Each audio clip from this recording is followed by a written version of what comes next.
آپ کے سامنے یہ جو کتاب نظر آ رہی ہے یہ آسان عربی گرامر جو ہے یہ 4 حصوں میں ہے. اور ویسے تو لطف الرحمان صاحب نے ترتیب دیا تھا اس کو، اور لاہور میں ابتداً 3 حصوں میں یہ شائع ہوا تھا. کراچی میں اس کا چوتھا حصہ بھی مرحوم نبی صاحب نے کرایا تھا. اور یہ 4 حصے ہم کافی سالوں سے پڑھا رہے تھے. کچھ سال پہلے یہ طے ہوا کہ ان چاروں کتابوں کو ایک حصے میں، ایک جلد میں جو ہے وہ کر دیا جائے. قرآن پاک میں جتنے بھی الفاظ ہیں یا عربی میں جتنے بھی الفاظ ہیں ان کو ہم 3 حصوں میں تقسیم کر سکتے ہیں. اور ہر زبان میں یہ ہوتا ہے کہ الفاظوں کی کیٹیگریز بنا دی جاتی ہے. اور جیسے انگلش میں جو ہے وہ پارٹس آف اسپیچ کے نام سے 8 کیٹیگریز ہیں. اسی طرح عربی میں جتنے بھی الفاظ ہیں وہ ان کو ہم 3 حصوں میں تقسیم کرتے ہیں. اور پہلا حصہ وہ ہے جن میں وہ الفاظ شامل ہیں جو کسی چیز، جگہ یا شخص کا نام ہے. یہ پہلی کیٹیگری ہے. جیسے مثال کے طور پر لڑکا یا لڑکے کا نام، شہر یا شہر کا نام. تو اس کیٹیگری میں وہ الفاظ شامل ہیں جن کو عام طور پر اسم میں انگلش میں جو ہے وہ ناؤن کہہ دیتے ہیں، اور اردو میں جو ہے وہ اسم کہہ دیتے ہیں. تو ناؤن بھی یہی ہوتا ہے کہ نیم آف پرسن، پلیس اور تھنگ. تو اس کیٹیگری میں وہ الفاظ ہیں جو کہ کسی چیز، جگہ یا شخص کا نام ہوتے ہیں. اور ان کیٹیگری میں وہ الفاظ بھی شامل ہیں جن کو صفات کہا جاتا ہے، جن کو انگلش میں ایڈجیکٹو کہا جاتا ہے. تو صفات بھی جو ہے وہ اس کیٹیگری میں شامل ہے. مثال کے طور پر خوبصورت پھول، تو خوبصورت پھول میں جو یہ خوبصورت ہے یہ صفت ہے، اور پھول بھی جو ہے وہ بھی اسی کیٹیگری کا حصہ ہے کیونکہ وہ کسی چیز کا نام ہے. تو جو انگلش کے ایڈجیکٹو ہے، اردو کے جو صفات ہیں وہ بھی اس کیٹیگری میں آتے ہیں. تو پہلے تو ہو گیا کسی چیز، جگہ یا شخص کا نام. دوسرا ہو گیا کہ صفات وہ بھی اس کیٹیگری میں آتے ہیں. اور تیسرے وہ جو کہ کام کا نام ہوتے ہیں. کام کے نام کے سے مراد ہے جیسے سونا، کھانا، بیٹھنا، اٹھنا، پینا. تو یہ سارے کام کے نام ہیں. تو یہ پہلی کیٹیگری ہے. اور اس کیٹیگری کو اسم کہتے ہیں. ہماری کتاب کے جو شروع کے 100 صفحات ہیں وہ اسم پر ہی مشتمل ہیں. اور ہماری کتاب کی ترتیب جو ہے وہ اس طرح ہے کہ کتاب شروع ہوتی ہے اسم سے، جبکہ عموماً کتابیں جو ہے وہ فعل سے شروع ہوتی ہے. ہم نے اسم سے شروع کی ہے. اچھا، اب یہ جو کام کے نام ہیں، یعنی کام کے ساتھ اگر زمانہ بھی آ جائے، جیسے جو سونا ہے یہ تو کام کا نام ہے. اب یہ نہ کوئی زمانہ بتا رہا ہے نہ کوئی ایکشن بتا رہا ہے. مگر اگر یہ سونا اس طرح ہو جائے کہ وہ سویا تھا، یا وہ سویا ہے، یا وہ سوئے گا، تو اب یہ سیکنڈ کیٹیگری ہو گئی، اور اس کو کہتے ہیں فعل. جیسے انگلش میں ورب کہہ دیتے ہیں، تو ورب میں بھی جو ہے وہ زمانہ بھی ہوتا ہے اور کام بھی ہوتا ہے، یعنی ٹینسز بھی ہوتے ہیں اور ایکشن بھی ہوتا ہے. تو یہاں پر کام اور زمانہ دونوں موجود ہے. کچھ الفاظ ایسے ہیں جو ان دونوں کیٹیگری میں نہیں آتے، مگر بہرحال ان کی مدد سے جملے بنتے ہیں. جیسے مثال کے طور پر حامد بازار کی طرف گیا. تو اب اگر آپ اس میں نوٹ کریں، اب چونکہ آپ سب کے سامنے کلاس میں تو نہیں ہے، ورنہ میں کلاس میں لوگوں سے پوچھتا ہوں، تو بس میں یہ سپوز کروں کہ آپ میرے سوال کا جواب دے رہے ہوں گے. تو اس میں آپ دیکھیں اسم کیا ہے. اس میں حامد ہے. حامد کسی کا نام ہے. اور بازار ہے، بازار کسی جگہ کا نام ہے. گیا، یہ گیا جو ہے اس میں 2 چیزیں شامل ہیں. ایک تو یہ کہ اس میں زمانہ ہے، اور دوسرا یہ کہ اس میں کوئی کام ہے. تو یہ فعل ہو گیا. تو حامد اسم ہو گیا، بازار اسم ہو گیا، جبکہ جو کام ہے وہ گیا ہے تو وہ فعل ہو گیا. کی طرف، یہ جوائننگ ورڈ ہیں، پریپوزیشنز ہیں، یعنی ان کی مدد سے جو ہے وہ جملے بنتے ہیں. خود سے یہ کوئی اتنے معنی نہیں کرتے، مگر ان کی مدد سے جو ہے وہ جملے بنتے ہیں. تو وہ تیسری کیٹیگری میں آ گئے جن کو حرف کہتے ہیں. جیسے کی طرف، عربی میں اس کی مثال ہو گئی جیسے الا، فی وغیرہ. جیسے فل بیتی اللہ. تو یہ سارے جو ہیں وہ حرف ہوتے ہیں. تو بس یہ 3 ہی کیٹیگریز ہیں. پہلی کیٹیگری وہ ہے جو اس میں جو وہ الفاظ شامل ہیں جیسے کسی چیز، جگہ یا شخص کا نام ہے. اور اسی کیٹیگری اسم میں وہ الفاظ شامل ہیں جو کہ صفات ہوتے ہیں. اور اسی کیٹیگری اسم میں وہ الفاظ شامل ہیں جو کہ کام کا نام ہوتے ہیں. دوسری کیٹیگری میں وہ الفاظ شامل ہوتے ہیں جو کام بھی بتا رہے ہوتے ہیں اور زمانہ بھی بتا رہے ہوتے ہیں. اور تیسری کیٹیگری میں وہ الفاظ شامل ہیں کہ جو نہ اسم ہیں نہ فعل ہیں، مگر ان کی مدد سے جملے بنتے ہیں.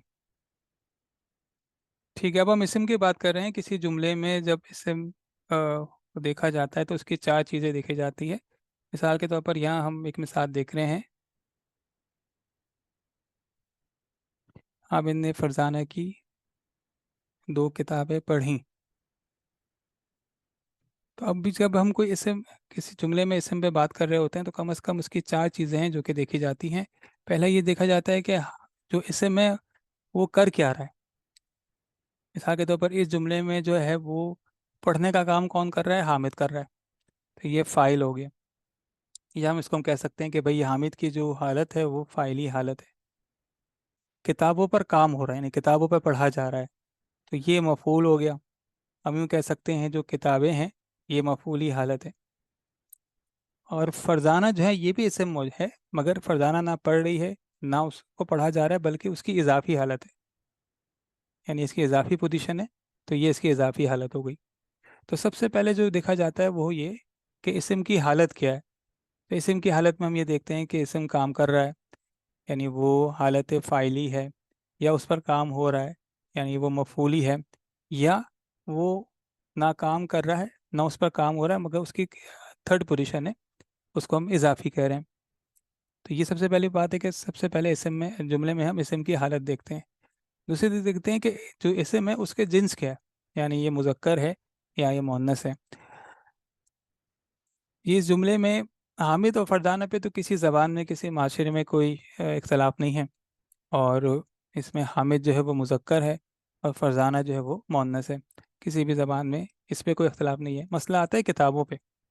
کتابیں بعض زبانوں میں مذکر ہے اور بعض زبانوں میں مؤنث ہے.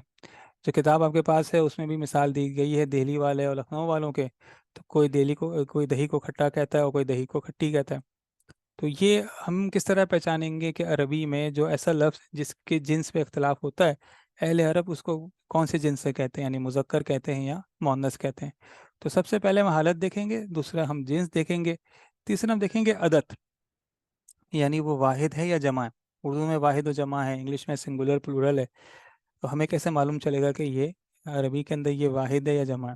اردو میں تو ہمیں دو سے معلوم چل گیا کہ یہ دو کتابیں ہیں, مگر عربی میں ضروری نہیں کہ دو لکھا ہو, اگر ایک ہی لفظ ہوگا جس سے ہمیں اندازہ ہوگا کہ یہ ایک ہے, دو ہے یا جمع. تو سب سے پہلے حالت دیکھیں گے, پھر جنس دیکھیں گے, اور تیسری چیز جو ہے وہ عدد دیکھیں گے, اور چوتھی چیز دیکھیں گے وسعت یعنی جس اسم کے متعلق بات ہو رہی ہے وہ کامن ناؤن ہے یا پراپر ناؤن ہے, اس میں نکرہ ہے یا اس میں معرفہ ہے. قرآن پاک کی اس آیت میں جو حکم دیا گیا ہے یا جو بات کی جا رہی ہے وہ جنرل بات کی جا رہی ہے, عمومی بات کی جا رہی ہے, یا خاص کسی خاص گروہ یا کسی خاص کے لیے بات کی جا رہی ہے. تو وہ نکرہ معرفہ ہو گیا, کامن ناؤن اور پراپر ناؤن ہو گیا. تو یہ چار چیزیں ہو گئیں. ان چاروں کے لیے ہماری کتاب میں جو اصطلاح استعمال کی جاتی ہے وہ اصطلاح استعمال کی جاتی ہے اسم کے چار پہلو. اسم کے جب چار پہلو ہم کہیں تو اس کا مطلب ہے کہ اس سے مراد یہ ہے کہ حالت, جنس, عدد اور وسعت. تو حالت میں ہم دیکھیں گے کہ فاعلی ہے, مفعولی ہے یا اضافی ہے. جنس میں ہم دیکھیں گے کہ وہ مذکر ہے یا مؤنث ہے. عدد میں دیکھیں گے کہ واحد ہے یا جمع ہے. اور وسعت میں دیکھیں گے کہ ہم نکرہ ہے یا معرفہ ہے. تو قل یا ایھا الکافرون میں قل جو ہے وہ فعل ہے, کہہ دو یا کہہ دیجئے, یہ ہو گیا. اور یا ایھا الکافرون میں یا ایھا جو ہے یہ حرف ندا ہے. حرف ندا جو ہے وہ نہ اسم میں آتا ہے نہ فعل میں آتا ہے بلکہ وہ پکارنے میں کام آتا ہے. اور الکافرون جو ہے وہ اسم ہے. کافر یہ فعل نہیں ہے یعنی یہ کوئی کام نہیں بتا رہے, زمانہ نہیں بتا رہے, بلکہ یہ نام ہے. اس کے بعد ہے لا اعبدو, میں عبادت نہیں کرتا ہوں. تو یہ جو عبادت کرتا ہوں, اعبدو کے معنی ہے, یہ فعل ہے. تو کافرون جو ہے وہ اسم ہے کیونکہ اس میں کوئی کام نہیں ہے, کوئی زمانہ نہیں ہے, اور عبدو میں کام بھی ہے زمانہ بھی ہے. میں عبادت کرتا ہوں یہ حال ہو گیا, اور اس کے معنی میں عبادت کروں گا یہ بھی حال ہو, یہ مستقبل ہو گیا. تو اس میں تو ایک تو ماضی زمانہ آ گیا, حال یا مستقبل. دوسرا یہ کہ کام عبادت کرنا, تو اس میں زمانہ بھی آ گیا اور کام بھی آ گیا, اس لیے یہ فعل ہے. تو لا اعبدو میں عبادت نہیں کرتا ہوں جس کی تم عبادت کرتے ہو, تم سب عبادت کرتے ہو. ما تعبدون, تو تعبدون جو ہے یہ بھی فعل ہے. عبادت کرتے ہو یا عبادت کرو گے دونوں اس کے اندر شامل ہے, تو اس میں مستقبل اور حال دونوں آ گئے. اسی طرح عبادت کرنا, تو یہ کام بھی آ گیا, تو یہ بھی فعل ہو گیا. تو یہ بھی فعل ہے تعبدون, عابدو بھی فعل ہے, اور کافرون اسم ہے. تو ولا انتم,